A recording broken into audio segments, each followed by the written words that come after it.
name's Veronica. I am a powerlifter based out in LA, and I'm here with my friend Liz, and we're gonna be following along on this docu-series that we're making for my prep for nationals. I'm super excited. I've been dreaming of like doing a project like this for a really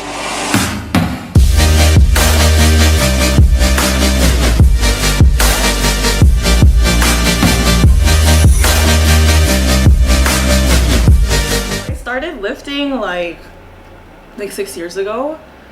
I'm turning 30 this year in September, I know. Dirty 30, big 30, oh. I'm excited though. A lot of people are kind of like nervous to turn 30 and I'm over here like, yeah, bring it on. Like every year after 25 has just been like exponentially better, and it's like the more I get to know myself and the more I get to just enjoy myself as a person, like each year is just better and better, and I just make more progress in life and in the gym and with my business and just with myself. But yeah, I started lifting 6 years ago. I think that means I was like 24, 25. I was coming out of, as many people do, a bad relationship. And I remember the first post I made about it on Instagram said, dude, I have to pull it up because I don't even remember. But it was like about having a big butt and squatting to make them wish that they had that ass. Something along those lines. I found it. What does it say? It says, don't cry over boys. Do some squats and make them cry wishing they still had that ass. But yeah, that was my goal, like a revenge body goal before I knew better. And my focus was on getting ready for a Spartan race. Yeah, I used to want to be an obstacle course, like long distance racer. So I hired my first coach at UFC out here in Rosemead, and he was helping me get ready for that. And then I realized after the third race, when I trifecta'd, I didn't like running.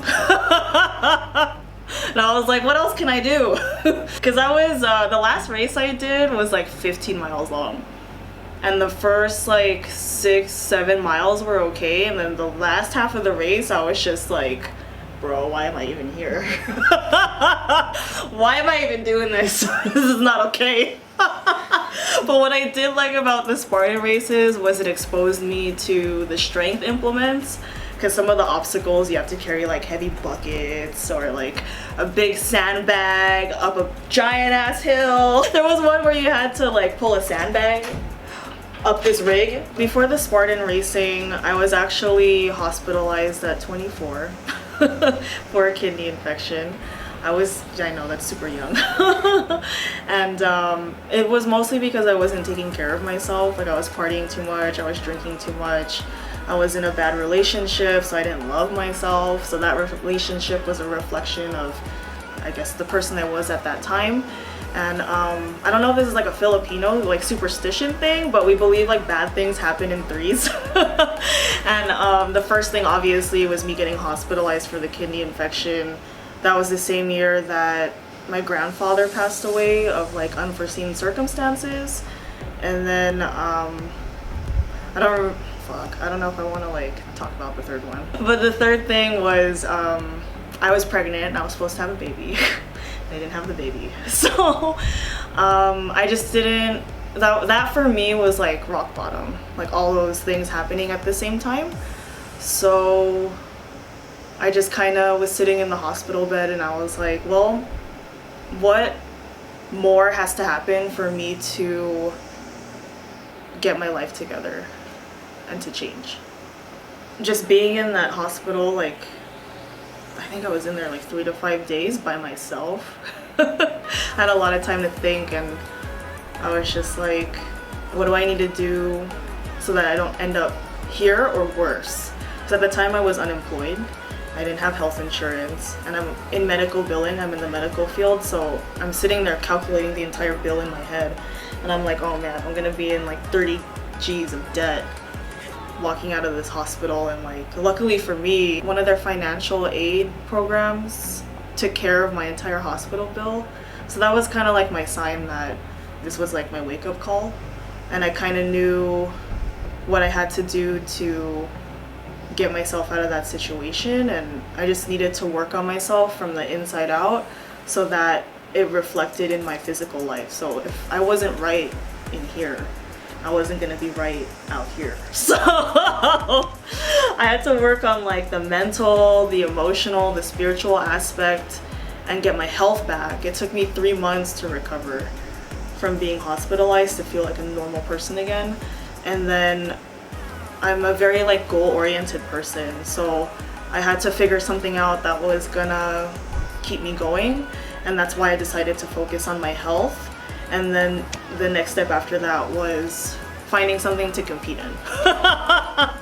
Finding something to do, like, because I was always, as a kid, like I always wanted to get into sports, and I was raised being told that I had 2 left feet and I was uncoordinated. So I never believed that I could be the person that I am right now.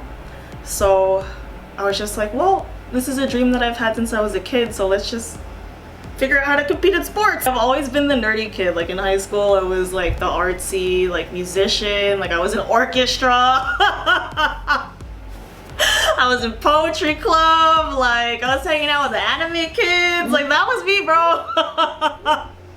And like I said, I always wanted to be in sports and be an athlete, and I was just like, why not now? You know, if not now, then when?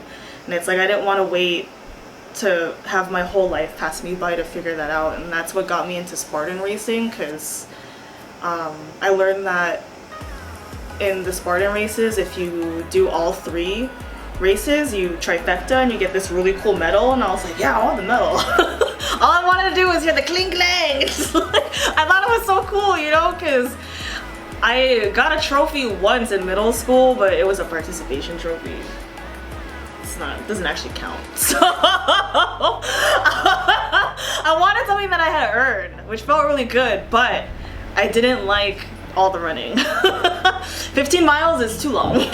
So I was just like, what else can I do that will motivate me to keep going on my journey? Because I'm the type of person that needs bigger and bigger goals to stay on track, otherwise I'll just fall off and go backward, and we don't do that. So I was on Instagram and I saw these really strong women like posting their videos and their pictures, and I didn't know what a 400-pound deadlift was, but I was just like, yo, that's cool. I want to do that. I want to be strong. And that's where I came across Meg Squat's page, and from there, the rest is like history. I got into powerlifting, strength and conditioning for the last 4 years, and now we're going to nationals in Ohio, baby! Which is September 4th of this year, 2020. It's 5 days before my 30th birthday. Happy birthday to me, going to nationals. Which is honestly like the best gift ever, because I've been working towards this for a really long time. And right now we are in the middle of a global pandemic. COVID is totally a thing. But that's not gonna stop me from prepping. It's like, this has been my goal for the last 5 years. Like literally, like eat, sleep, breathe, wake up, think about it, dream about it, eat, sleep, live it. This is all I do.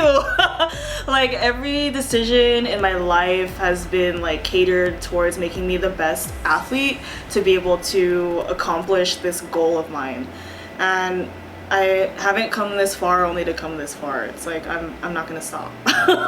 No matter what, I'm not gonna stop. So like there's nothing that's gonna prevent me from finishing. And I do realize that nationals can be canceled at any point. That is like the reality of the situation that we're in, just because everything's so unpredictable right now.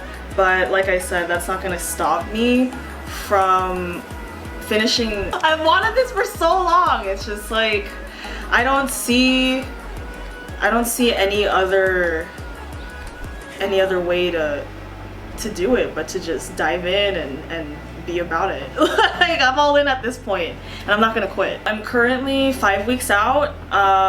About 6 weeks ago I started the prep because I started at a lot higher weight than I'm usually used to starting at. Normally I walk around like 138 to 140, and quarantine blew me up to 150. I started 2-a-days on my diet about 6 weeks ago, and currently I'm around 142. I have about 6 or 7 pounds to go, so I'm trying to get to like 135, 136, so I don't have much to cut when we get to Ohio. Like I said, we are 5 weeks out, and we're gonna continue following this prep for the peak and the rest of my weight cut, and I'm super excited for you guys to follow along on this journey. This is the stuff people don't know about me. And action. Hi! Okay. Please excuse the roots. They need to be touched up. I know you know, so I just need to tell you that I know you know. One where you had to, oh hey! I'm Asian, but I'm bad at math. For a kidney infection, and there's a man with a weed whacker.